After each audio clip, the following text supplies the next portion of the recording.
Salut à tous, j'espère que vous allez bien. On se retrouve pour une petite vidéo de présentation du nouveau QP Design, le Fatality M25. Donc pour ce faire, celui-ci c'est le mien en perso qui est déjà évidemment coilé, cotonné et rempli. Donc je m'en sers depuis hier matin que je l'ai reçu. Et du coup pour m'aider à bien vous le présenter, je vais prendre le dernier qui me reste en vitrine du coup, pour vous montrer plus en détail le plateau, tout ce qui est à l'intérieur, tout ça, et ce sera plus facile qu'avec celui-ci qui est déjà plein. Du coup, je suis désolé, hein, comme d'habitude, c'est la caméra du PC portable, donc on fait avec les moyens du bord. Donc un de ces quatre, je pense investir dans un matériel plus sympa, on va dire, niveau surtout caméra. Parce que là, le son et l'image, je sais que c'est pas top, mais au moins, ça pourrait peut-être vous aider à vous donner un peu une idée. Je sais pas s'il y a déjà une revue dessus en français, donc au moins pour ceux qui veulent avoir un peu plus d'infos dessus, ça peut être pas mal. Du coup, pour ce faire, je vais baisser un peu l'écran. Voilà, du coup, on se retrouve sur le packaging, la boîte du Fatality, qui est sympa au niveau design, hein. Après, bon, ça reste en détail, la boîte, c'est pas forcément ce qu'on va servir le plus, on est d'accord. Hop, on soulève comme ça. À l'intérieur, on va retrouver un autocollant de chez QP Design, évidemment. La carte d'identification avec numéro de série qui est ici, qu'on va retrouver aussi sur la taux. On a évidemment sachet avec les vis, les joints, un petit tournevis et compagnie. On a le bas-band siglé QP Design. On a le Pyrex en bubble avec une contenance de 5,5 ml. Celui de base en droit est de 4 ml. Hop. Du coup, voilà la bête.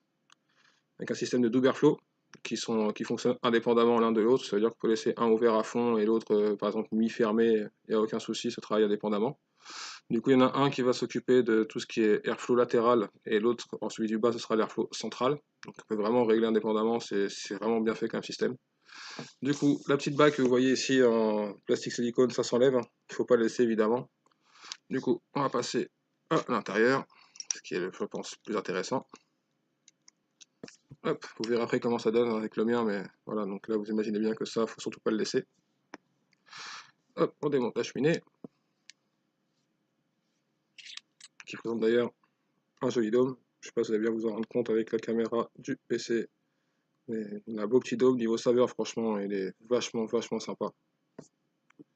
Et là on se retrouve du coup sur le plateau de montage. Alors, je vais prendre un petit outil pour mieux vous montrer, voilà. Alors, on peut le monter soit en simple coil, soit en double coil. Du coup, double coil, évidemment, vous allez mettre un coil ici, un coil ici. Et en simple coil, vous allez mettre une patte par exemple là, avec une patte ici. On met en travers comme d'habitude. Quand vous le mettez en double coil, c'est un peu le même montage, enfin, c'est même le même montage que le Kali V2 ou l'ancien Fatality, le 28 mm. On vient ici mettre son coil, on le recouvre un peu pour que ça tombe à l'intérieur à chaque fois. En fait, il faut évidemment pas que ça se touche, mais il faut que votre coil soit un peu tordu entre guillemets pour se replier vers l'intérieur. Donc là, on a une petite grille ici. Donc cette petite grille-là, on peut l'enlever si on le souhaite. Alors c'est pour ceux qui pensent, enfin qui trouvent que par exemple le tirage ne serait pas assez aérien. Pourtant on est déjà sur quelque chose de vachement aérien. Mais après, il y en a qui aiment vraiment qu'on soit encore plus aérien. On peut dire que comparé par exemple au 28 mm, il est un poil moins aérien quand il y a la petite grille dessus et que les airflows ouverts à fond. Donc pour ceux qui veulent se retrouver sur une vape égale au 28 ou voire même plus aérienne que le 28, il suffit juste d'enlever la petite patte qui est là, enfin la petite grille qui est là. C'est fait pour, hein, c'est pas un bidouillage ou quoi, hein, c'est vraiment conçu pour. On peut prendre une petite truc de tournevis plat, hop, on soulève, on décapsule, on l'enlève. Et puis si on veut la remettre, on la remet sans souci. Donc moi personnellement avec le mien, j'ai testé les montages sur les deux et j'ai préféré la laisser parce que sinon je trouvais que c'était vachement aérien, même trop aérien pour moi. Malgré que j'adore la vape aérienne. Donc après voilà, il y en a pour tous les goûts, les couleurs. Ici, on a bien évidemment les rigoles pour mettre son coton, là et là. Donc voilà, à ce niveau-là, sur le plan un peu éclaté de la taux, je vais remonter celui-ci et on va repasser du coup sur le mien pour vous montrer le reste des informations. On est sur un drip tip en 810 évidemment, drip tip qui n'est pas propriétaire, du coup on peut l'enlever si on veut en mettre son perso ou quoi dessus, il n'y a aucun souci, c'est un type Boon. Hop, du coup, voilà, par exemple ce que ça peut donner, moi le mien est monté sur le mode mecha, le Mach V2, donc un mode que j'apprécie énormément. Comme vous avez pu le voir aussi sur la revue du SRDA, il était déjà dessus, et franchement je trouve qu'il est vachement polyvalent, on peut un peu tout faire avec, on peut le mettre soit comme ça en un tube, soit en stacked, et du coup bah ça passe nickel quoi. Et là voilà ce que ça peut rendre un niveau esthétique sur le Fatality M25. Personnellement je trouve ça rend vachement bien. On est quasiment aligné entre le logo QP Design et l'écriture du mode mecha, donc c'est un petit détail, hein. C'est sûr que c'est pas le plus important, mais je trouve que ça a son charme, ça rend quand même encore mieux. Voilà, là par exemple ouvert à fond. Sur le mecha, on peut voir donc je suis un montage de FlameWire comme toujours, le FlameWire E avec un axe de 3-5 spires espacés en double coil. Donc au niveau réactivité, hop, on est quand même sur quelque chose de vachement sympa. Du coup, sur la map du mecha, donc là, on est ouvert à fond.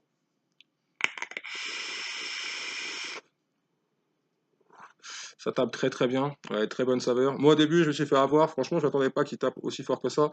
J'ai tiré 3-4 barres de suite sur du 3 mg hein, sur le Furiosa. Le Ultron, ouais, personnellement c'est un de mes coups de cœur avec le Ivy. Donc sur celui-ci on est sur un cassis rose et une chair de pamplemousse.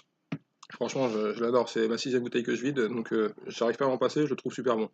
Donc c'est un liquide que je connais très bien, je l'ai vappé sur le 2X, je l'ai vappé sur le Reload, je l'ai vappé sur donc le Reload RTA et le SRDA.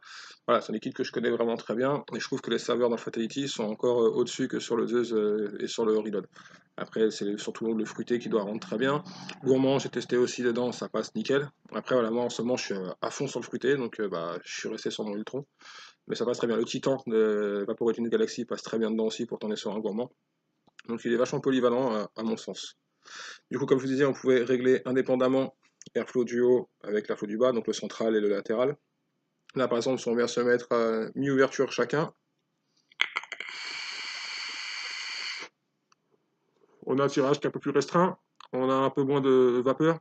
Par contre, niveau saveur, je trouve qu'elles sont encore meilleures. C'est vraiment, on a un gros, enfin, à mon sens, une grosse différence entre mi-ouvert et ouvert à fond. Je trouve on gagne énormément de saveur. Déjà qu'ouvert à fond, niveau saveur, on est très très bien. Donc, je vous laisse imaginer en mi-ouverture comme on est. Après, on va venir fermer quasiment comme ça aux trois quarts.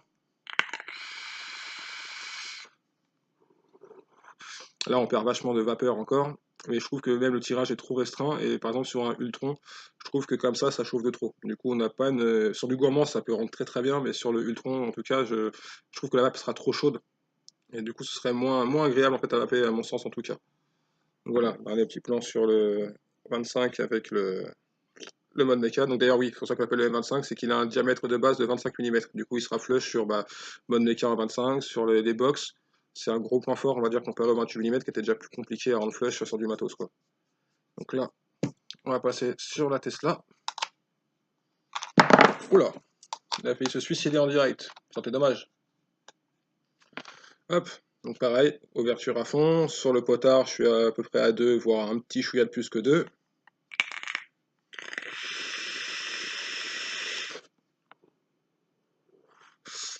Autant vous dire, ça envoie très fort aussi. Franchement, la Tesla, c'est ma box tout-terrain, c'est ma box de tous les jours et je m'en lasse pas.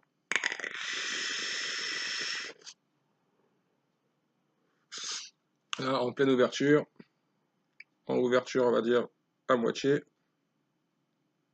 Hop, comme vous pouvez le voir.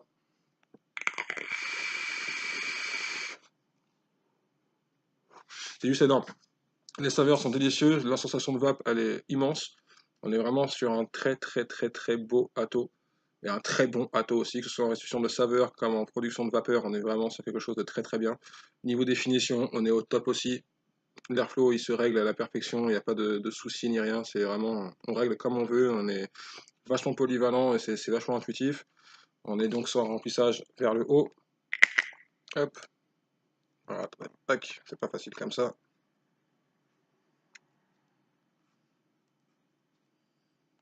Bon, ça c'est à chaque fois j'ai un peu de mal à l'ouvrir. Hop, j'ai le drip tip qui est parti avec. Bon bah à chaque fois, j'ai moi un truc qui a un peu de mal, voilà. Parce qu'en fait c'est dans l'autre sens que d'habitude. Au lieu de tourner vers là pour l'ouvrir, là on tourne dans l'autre sens. Et on a deux beaux gros haricots pour remplir son liquide. Autant vous dire que ce soit les chubby traditionnels ou les petites pipettes, ça passe sans problème. Hop, on referme dans ce sens-là. Ça tient très très bien, il n'y a pas de problème qui s'ouvre tout seul dans la poche. Niveau cotonnage, franchement, j'ai rencontré aucun souci. Il n'y a pas de fuite, il n'y a pas de suintement, il n'y a rien. Cotonné normalement, j'ai pas pris plus de précautions que ça que d'habitude. Donc je trouve pas qu'il soit difficile ni à coiler ni à cotonner. C'est accessible à peu près à tout le monde. Donc franchement, à ce niveau-là, pareil, encore un coup de maître. Donc voilà, franchement, je sais que la qualité n'est pas top, mais je sais pas s'il y avait déjà des vidéos en français dessus, j'ai pas fait gaffe. Je vais faire une petite présentation à moi dessus, donc j'espère que ça pourra peut-être vous aider avec ceux qui sont intéressés par ce tato et qui savent pas forcément plus d'informations que ça. Donc voilà, comme je vous ai dit, sur le Pyrex droit, 4 ml de contenance, il consomme pas mal quand même, hein. Après gros double coil dedans, donc quand on va bien fort dessus, c'est sûr que ça consomme, hein, c'est normal, mais bon ça on en est conscient avant d'acquérir ce genre d'ato. Et on est sur 5,5 ml de contenance sur le bubble. J'espère que la présentation vous aura plu, que vous aurez peut-être appris quelques petites choses de sympa dessus. Moi, je vous dis à très bientôt pour une nouvelle vidéo. Salut, bonne vape à tous!